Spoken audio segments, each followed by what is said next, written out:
Welcome to a new video. Today we want to talk about what it's like to drive a Lupo 3L in the winter. So as you could see in the previous part, at the beginning of the winter the interior heater was breaking and it was leaking into the interior. Luckily I could bypass it very quickly, so there was no more coolant leaking into the interior. I took the whole dashboard out, replaced that one and dried everything, so the car is completely dry inside. There was not so much coolant leaking into the interior, so I was lucky with that. The heating was working again, and now the winter started. And we had quite a lot of winter with a lot of snow, a lot of ice and temperatures of less than -10 degrees over a couple of days and a couple of weeks. So it was really a good test for the Lupo, and I was driving it daily in city traffic, mostly country roads and some longer trips on the Autobahn as well.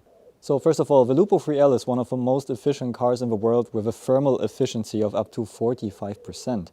So, which means that there is not a lot of heat. And especially when you cold start it, the car needs quite a long time to warm up.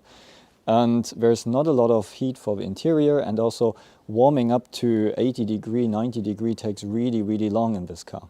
So for that reason, there is an electrical heater inside the Lupo. So the Lupo has an additional electrical heater in its climate unit, which you can see here. This is pretty much what I took out of the car in the last video. So you have the fan here, then air flows over here, and then it goes through the heat exchanger, and after the heat exchanger there's our electrical heater, which looks like this.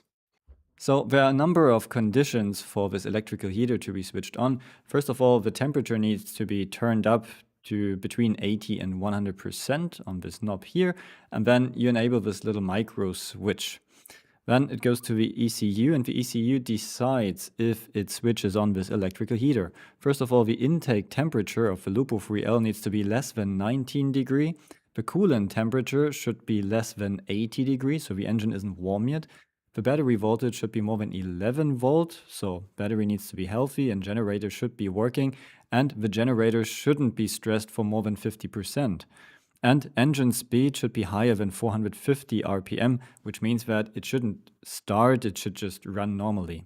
And actually, after you start the car, it takes 10 seconds until this electrical heater can be switched on. So it wants the engine to run smoothly first and bring the water and the oil cycle to work first. Then you can switch on this heating element. And actually, this heater is structured in 3 strings, and you have 2 relays here to switch this on. So you can switch on 1 string first. After this, you switch on 2 lines. And after that, if the generator is, or the alternator is still okay, you can switch on all 3 of them, so you have the maximum heat. So when I bought the car, I also bought a new battery, because the old battery was just completely done. It was the wrong one, it was not for the start-stop system of the car and so on. So now I have a proper and big battery inside, and because of that new battery, cold starting the car was not an issue. An issue was that it doesn't really have a temperature gauge. So you cannot really see how warm the engine is. I mean, although in VW cars it's not that accurate anyway. But you only have a blue light, which indicates if the coolant is less than 15 degrees. And it can also turn red if it's too hot. But in this car it's pretty unlikely. And so I basically started the car and always switched the temperature knob on full throttle, so on maximum heat. And then after a couple of seconds, the interior heater, the electrical heater is switching on, and the cabin is getting warm really quickly. So it's really nice. Because of that electrical heater, the interior gets warm really quickly, and it's really cool. But it's pretty much like in an electric car. If you switch on this electrical heater, the energy consumption goes up by quite a lot. And I could see it with this little voltmeter that I have in the car. So you can really see how the alternator is working. And at one point when I was driving around for a longer time and the interior heater, this electrical heater, was still on, I could see how the alternator was just switched off. And I was driving with light, it was already a little bit dark, and you could see how the light was getting weaker. And suddenly we were at 12.5 volt while driving instead of 14 volt.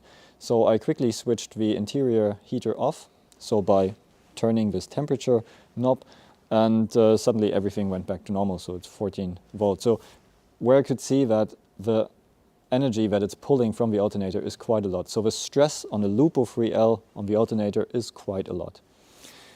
Another problem with this is that if you have a broken thermostat, you cannot really see it. And that was one of the things that I got to later on. So I was realizing that even after hours of driving with the car, it did not reach 80 degrees.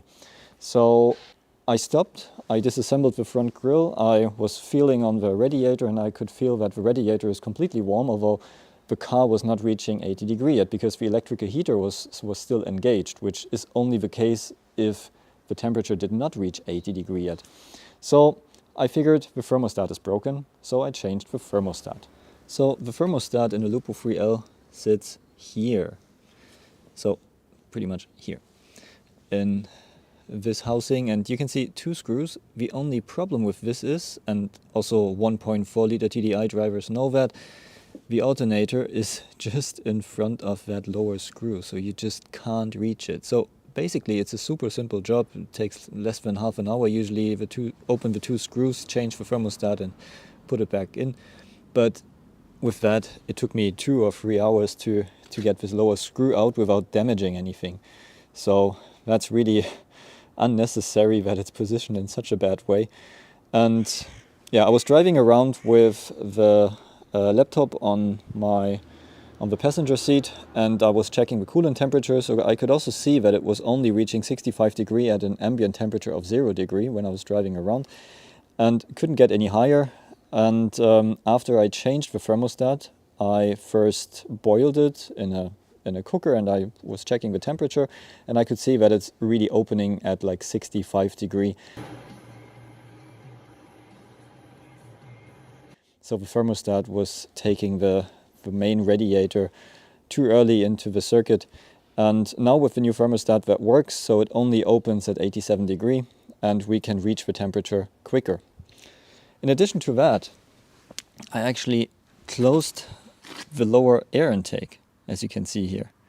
So I only left the side for the intercooler open, and I closed everything that's for the water radiator. So even if the water radiator has been taking into the circuit and it's cooling, it doesn't get any air from the front, so it's just additional volume. And also the lower intakes are closed, so there's no air coming to the water radiator. How did I do it? I mean, you can see it, very quick solution, just did it within 10 minutes, just took a piece of cardboard, was cutting that, and then painted it in black. So that is a very simple solution. I have better drag now, and at the same time I really don't need the radiator. So I got myself this plug for the 12 volt socket, and there's a voltmeter in it, so I can always see what the voltage of the car is doing. So now let's do a cold start. So now ignition is on.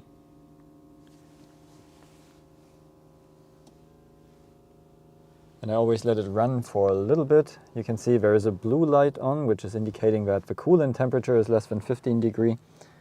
And now let's see what the voltage does. The car has been sitting for more than a week now, because I was driving with other vehicles, and you can see it's at 14.2 now. So what happens now if we switch on our heat? So you can see it's a little bit above 80%. And now if I put it further down,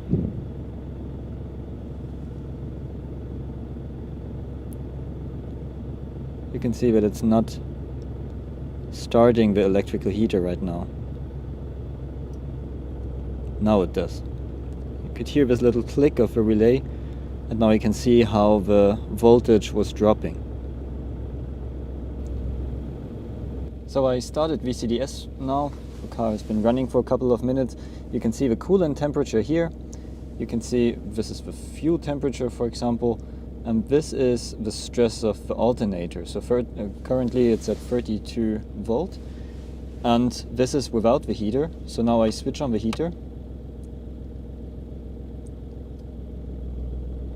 Now you can also hear that with the engine, and then suddenly the stress for the alternator goes up.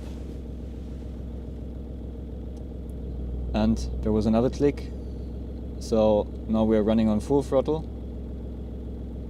So you can see how much energy this pulls. So I guess we are running on 3 strings now. Now I switch it off.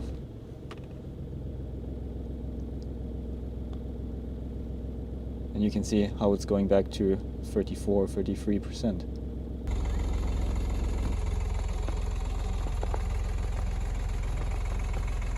And now after a little bit of driving, you can see that the coolant temperature is at 77 degrees already. So it's just before opening the radiator.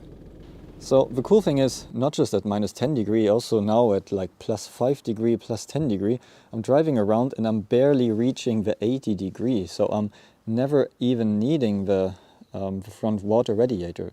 I'm always checking that now with the VCDS, so with the laptop. And basically you can take the radiator out of the car and you don't really need it if you have the interior heater working for heating the cabin. And yeah, it's quite amazing. So the car is so efficient that you don't need the front water radiator at ambient temperatures of, let's say, less than plus 5 degrees. And I was also driving in some kind of snowstorm, so with super much snow at the front, everything was full of snow, but it didn't really matter because I don't really need any air inlets. The air intake of the engine is strange anyway, no snow can get there, so you're always fine. But I could also see that the intake temperature is always at least 10 degrees above ambient temperature, so we need to improve that. The factory solution is not very good there, but it is reliable. And for the intercooling, I mean, if you don't have perfect intercooling, the car is still running. And I don't really need the water cooling, so even if all the air inlets of the car are closed because of snow, not a problem.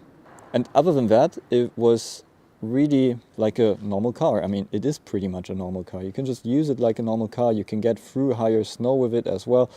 And yeah, it's just cool to drive, and at the same time you save a lot of fuel. So as you can see, although the engineering in this Lupo 3L is quite extreme, so we have a very efficient car, but we can still use it with 4 people with some luggage.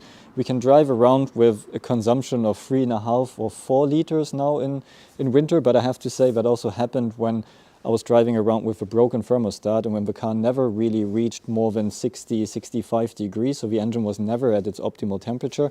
Also, usually the Lupo 3L should get a 0W30 oil. I have a 5W30 inside here now, so the resistance is a little bit higher with this one. And I also had the interior heater on quite a lot. So it was always nice and warm in the car, but the fuel consumption goes up a lot, and we are still driving on the wrong tires. So these are too wide, too big winter tires. So it's not ideal, but it worked pretty nicely. And I got well through the winter with it, and it was a pretty nice experience. So I hope you liked this little insight, and see you at the next video.